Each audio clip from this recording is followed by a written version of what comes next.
Hi guys! Happy Sunday sa inyo! Aming ulam for the day ay tosino. Tosino. Tapos, magsasangyup kami. Pero tosino yung laman. Pagkating lettuce. Ano yung pwede dito? Lettuce. Tapos, lalagyan natin ng pepino. Konting carrot. Tapos, kamatis. Parang shawarma to.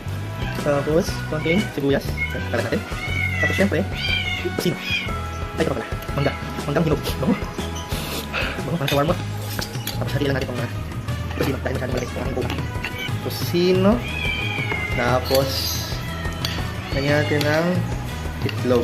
Diba? Samgyeopsal with egg. Egg, tosino, and pang shawarma na ingredients. Tapos meron akong ginawang cheese sauce. Cheese sauce. Cheese sauce.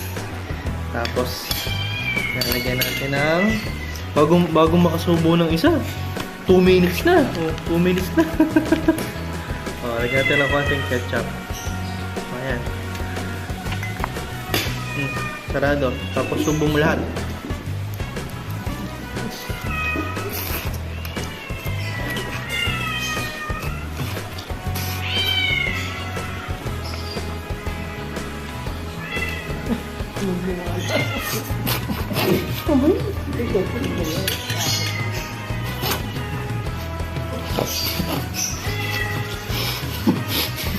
Hindi na appetizing niya to. Sabi naman kanagat lang. Sinubo na. Sulit naman yung 10 minutes na isang subukan. Panalo! Panalo guys!